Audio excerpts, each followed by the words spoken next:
Hello, glad you could join us this morning. This is Off the Press, where we bring you the major headlines from the national dailies, and I am Amaka Okoye. With me in the studio to analyze major headlines on the national dailies are political analysts Ugochukwu, Ikeakor, and the reputation manager, Tubosun, Akeju. Welcome, guys. Thank you for having us. Thank you for coming. As always, Ugochukwu and Tubosun, your familiar faces. So we're always happy to have you guys. Thank you. So we're beginning today with the Punch newspaper. And the big headline there says, Southwest tops domestic debtors list with 1.4 trillion. Okay. South-South states owe 949.4 billion. Southeast least indebted with 303 billion. And then here we see police seal program venue to stop Shoyinka and Falono. Ondo held school students allegedly gang rape mates, not what we want to talk about. Design tackles EFCC over seized 40 million jewelry and iPhone. Gentlemen, what is this sounding like? Ugochukwu? Well, I think from the issue of domestic debt, we're in a country where public servants, the people that we consider to be our leaders in the public office, have refused over a long period of time to be accountable in terms of how they manage public funds judiciously. They've not done that, all right? And we see people that they go to the stock exchange to borrow money, do all crazy stuff without the whole money that they've collected, the loan they've collected, translating into the citizen's life. You're not seeing hospitals, you're not seeing good roads and the rest of them. It's not a bad thing to borrow, all right? It's not a bad thing to borrow. I'm pro borrowing, but if you're going to use capital, you have to use capital judiciously. You have to use it for something important, and you have to use it in such a way that the investment will pay off the debt. Consistently, especially the leaders we have within the Southwest region, and from the list already, they top it. From the Ali Bashola, he's going to be a minister very soon, and a couple of others, not just him. All right, you've seen that these guys, to an extent, they don't understand. If you cannot manage your finances very, very well, if you cannot manage the finance of a state, you don't have any business being in government, and it goes across the whole from Southwest down to the South-South, the Bayelsa state, the Delta state. These are oil-rich states. But we'll have governors over a long period of time, from the Duaham down to the Kowa, to Tumipri Silva, to Dixon. These are guys that don't understand what it means to lead their people. It means to invest. I don't understand why a state like Bayelsa, very small, and you are still piling up debt and debt and debt. And the annoying thing is that they will not be the one that will bear at the cost of this debt. It will be ordinary citizens. I mean, I agree with you from the perspective of the South-South part of it, because I think that comparing Southwest with other part of the country is not a very fair comparison. I'll say that because Lagos alone is the 5th largest economy in Africa when you compare it to other countries. So the the ability, the capacity of Lagos to borrow money is the gap between the capacity of Lagos to borrow money and other parts of Nigeria is very wide. So if you look at that debt profile, I would not be surprised to see that the spike in that of Southwest will be hinged on Lagos. And where I agree with you is the South-South states, because when you look at Lagos, there's a presentation somewhere online by one of the investment companies who was saying that even though there are questions around how Lagos has borrowed money, but Lagos State has been the one who has used money that they borrowed for more capital project than operational or social project. That 70% of the money that has been borrowed by Lagos has been used for capital project that has helped to improve, the state as well. So that figure for Southwest, I'm not really shaking. The one that is a bit of worry is that of South-South, who I believe is arguably the most enjoys the most liquidity because of the wealth, the oil wealth in that region. How come they're having, and if you look at the development in that side of the country, I don't think it's commensurate with those figures that I'm seeing there. And I think it calls for worry that we have a country that is borrowing a lot of money and you're not seeing the development, especially when we continue to have over-bloated operational expenses. So it's a real cause for worry. Should we employ you now as a relationship manager to help their reputation? I beg your pardon, reputation manager to help their reputation. I think the first thing they need to do is to get someone to handle do that finance, then the reputation can will fall into place. Okay, so we see here also, Desiane tackles EFCC over seized 40 million jewelry and iPhone. Ugochukwu, what are your thoughts on this? Well, I'm not a big fan of EFCC. Why so? I'm not a big fan of EFCC. Why did you say so? The reason being the fact they've forgotten the core responsibility of their job, and consistently they've failed to do it. All right, we just saw the case of Invictus Obi, the guy, the fraudster that FBI just opened up to the world to see. You could see how detailed the investigation was. You could see how intentional they were in trying to prosecute this guy. They got everything right. All right, we didn't wake up one day and start seeing a media trial. 20 million gold iPhone lost in Invictus' hand. It didn't happen. And do you know why I'm not a big fan of how they do prosecution? For example, when they were trying James Ibori, the former governor of Delta State, they had like close to 100 count charges. It's not possible. There's no way you can nail somebody in this world with 100 count charges. How is that determined? It's not possible. Because you're not going to do a thorough due diligence on that case. When Ibori went to the UK, right, the UK government had 4 count charges and they got that young man. So it does not make sense. So you see, when they make cases like this, it's very easy for a smart lawyer to come and get his or her client out based on the technicality of the law. Yeah. So EFCC, for me, my issue is not about, I understand what they're doing, but it does not make sense. If you're going to do your job very well, focus more on doing the job. Forget about the media part of it. Get your job very well. Let it be watertight so that no judge can throw away your case. Let it be watertight. Indeed. Do you want to respond to that too? So when I saw that news, I saw it last night, and my friend did raise a fuss about it, and I'm like, unfortunately, we are not a people of process. There are 2 news items today that consistently show that we have a systemic problem, and that systemic problem, is the major undoing. We think corruption is really our problem, but the systemic problem is the main issue because we don't have processes and systems in place.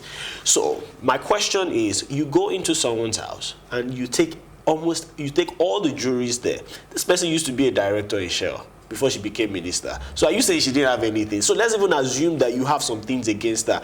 You violated some rules, and she, on the basis of the things you've violated, has a case against you, as against when you are meticulous about your approach, which is what he is saying, that it seems like sometimes we are so focused on the media trial that we forget that in the process of media trial, we are leaving things. And the example you gave, when I was reading through the FBI document that was released, it seems like the investigation has been on for almost 2 years. Nobody knew about it. 2016. Exactly. February Yeah. 2016. So it's rather unfortunate because loopholes like this will not allow us see, some of these cases to a logical conclusion. And the other case I was talking about is that of the Oyo Ita.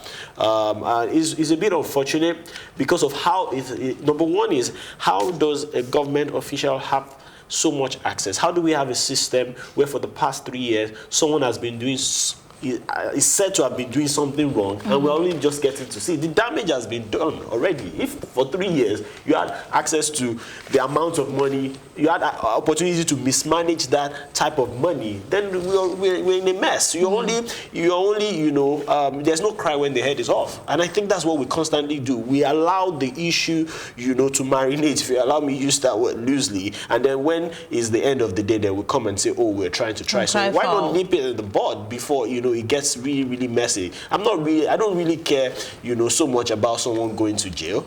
I'd rather stop the person from committing murder, from doing the things that will make people die, than now saying, oh, we have a rule of law that sends that person to jail. Let's nip it in the bud.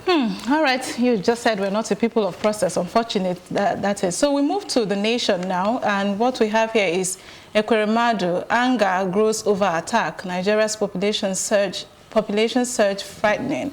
And then we have the big issue here. EFCC gets more facts on Oyo Ita 3 billion naira fraud.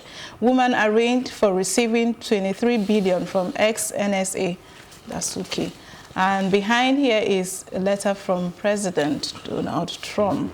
So shall we begin with what you're just saying about EFCC and Oyo Ita? Again, why do we have this on the front page of the newspaper. An investigation that has not been concluded. Still ongoing. I mean, the headline gives it out like they're not sure, gets more facts. What you're saying is that, oh, you get more fact, but maybe we're not really sure if you can nail out with the things that why not complete the investigation, have the facts, and then when we have a trial, announce it. Yes, I mean, it's very fun. And if you look at the other woman that was arraigned for receiving 23 billion from the NSA, the story in there says that the woman is claiming to have sold a company, and it was half of the money that has been paid to her. Let's assume that, let's just for a second assume that that is true. You know, let's for a second assume, how is that even an argument that is now presently in court? How come the authorities have not been able, you know, to chase away that kind of argument before it even gets to court, where the lawyer can still say that, oh, this case is not a case of someone embezzling. Let's even assume that, you know, again, for a second, that money was that the purchase or the sale of the company, of the furniture company, was a decoy. How come the investigation has not been able to, you know, prove without a shadow of doubt that that's not the case, that the lawyer can still present in court? Because, for example, I'm not sure any lawyer is going to be able to present for the gentleman in the U.S. court that he was having any transaction, because they have, you know, evidence to show that there was no business transaction. This is a clear case of fraud. You know, so I think that, you know, it's rather unfortunate that these are the kind of stories that we constantly see on the front page of news, when we have more pressing things like our population growing way faster than our economy is growing, which is a major problem for us. Ugochukwu, can I have it now to respond to anger grows over attack? Ekweremadu, he's been on the news from weekend to yesterday and still here. He's back in town. What are your thoughts? What happened to him is sad. What happened to him in Germany is sad. There is no room for anybody to condone violence. All right, and I don't think it's nice. I don't think it's an acceptable development. He's a public official. People have grievances for things he has done well and things he has not yet done. But that does not give anybody room to inflict injury or causing bodily pain because of that. And the sad thing is that the people that voted in the World Igbo Congress and the IPOB, so you see there seems like a clash. You see, there are people that are willing to have conversation with their leaders to say, okay, how can we push the Southeast forward? How can we do things better? And there is another group that feels like, okay, is there any way we can do this thing be outside what the law has stipulated, and that is not acceptable. So I read that the leader of IPOB, and for me that is very that is not acceptable, calling that political office holders from the Southeast, anybody that has information wherever they are in the Western world should give it out, so that more protests and things like that happen in Germany should happen. It's not acceptable. And anybody that is in a place of influence, especially from the Southeast where that is happening, should call out Nnamdi Kanu and his guys. Whatever they are doing is not acceptable. You don't just go, not even, it's not acceptable in Nigeria, and to do it in a foreign country where somebody is hosting you,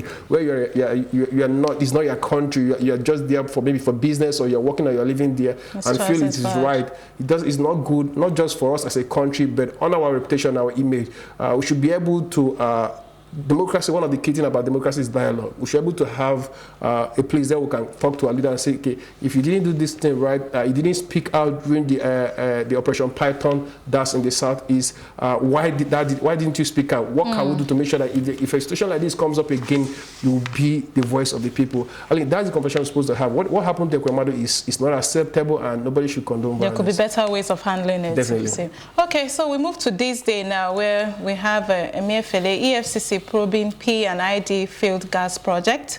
There is oil price volatility, recession impaired cash collection, Fowler replies presidency. This has been ongoing. Do you want to respond to that? So the Fowler issue, again, calls to question, a lot of things. And I say that because I think that what is happening seems to be someone flying a kite. Number one is, I do not think that any government communication that leaks to the media is a mistake. I think it's always intentional. So the question is, those who leaked that first letter from the presidency to Fowler, what's the intention? And Fowler replying, because what he is saying is quite obvious that that's the problem, you know. And there's always, you set the target and the person doesn't meet the target. After 3 years, you're starting to ask the person, why didn't the person meet the target and all of that. It's not entirely clear. There are a lot of conspiracy theories behind the action against the issue with Fowler and the FIRS, but we'll watch as it unfolds. I just hope that we'll have a way of working out processes that will put the people in government in check, so that the personal grievances and moves of a few people does not trump what will benefit the general good. Because again, I say it again, something is fishy about the conversation. So in addition to that, I think it's important that Nigerians know that you can win an election by propaganda, but you cannot govern with propaganda. That is not obtainable anywhere in the world. Anybody can go and search history. Right? So, and it's also calls into question the kind of media we have in this country. And it's sad, right? You see, when people say something about the media pushing out fake news, it's very easy for, if you're a media guy, like someone like me, to be defensive, like it's not true. But prior to that, we've seen media houses in Nigeria, almost all of them, the major ones, reported in the past that the FIRS under Fowler has raised more revenue than any other person. Nobody went back to do fact-checking. Nobody went back to say, okay, can we see the books? All right, so it seems like the media in Nigeria is just the mouthpiece of the government. Nobody calls in, okay, if they say this thing, okay, Fowler, can we see your books? There is an FYI bill that permits you to see government books. It's not like a secret scroll in heaven that we are not allowed to see. So it does not make sense that whoever brings that out, all right, like you said, I can agree with the fact that government information leaking is not good, all right, but to an extent it's good, all right, because now we're seeing this information, we're seeing the fact that the Jonathan administration that some people criticize even raised more revenue through FIRS than Fowler and his guys have did over the past 3 years. So it calls into question not just Fowler, it calls into question not just the conspiracy around the whole thing, but most especially the media. You know, it's very easy for the media not to do a self-check, like, okay, it's okay, we're doing everything right. No. If the media has consistently reported over the last 3 years that Fowler was the best thing after sliced bread in terms of revenue generation. And now we're seeing that Fowler is not that guy. It's not the right time to media to start questioning themselves and start, okay, let's do this better. So for me, it's a good process, it's a good time for the media to say, okay, we've done some things wrong. Let's start fact-checking this government based on what they've done, or not based on what they said they will do. That is only what can move this country forward. So just to make a quick clarification there, I'm also in support of getting information from the government. What I question again is the process. The document that leaked or that came to the media on government was a query to Fowler, and it was not officially released. So what I am saying is that it looks fishy. It's not the first time they are sending that. No, see, like I said, I agree with you on that point. I'm saying that because somebody failed to do their job, because somebody failed to do their job, and it's coming out like this. So it's important for us, because we're media, right? I think it's easy for us to neglect some of these things.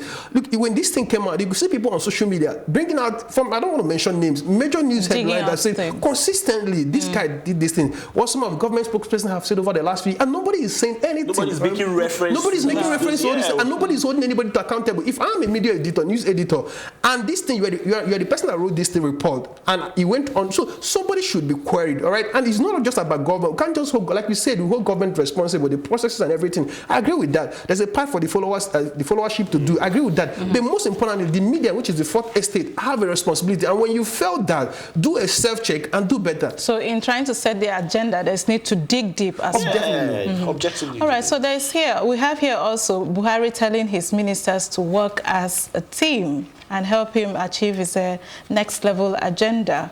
Back here on this is the story again, P&ID versus Nigeria. This is a review you can find on the back page of This Day, which is showing now. And I think all of them are talking about the whole thing of him and his team, the ministers working as a team. What are your thoughts? I mean, before we move on to Vanguard, it's a good to say, it's the right thing to say.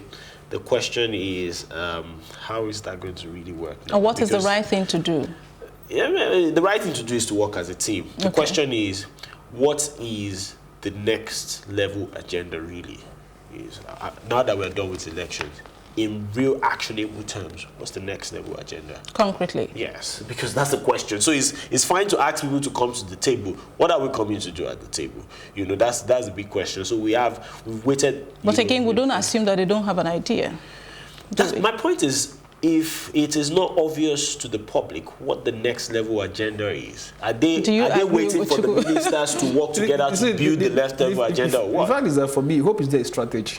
Hope is not a strategy. I'm not hopeful, all right? I have to judge them based on what we've seen so far, and I wait for them. Like, I'm not interested in what somebody says he or she would do. I'm interested in what you've done. I measure you based on the fact. The performance analysis is an act.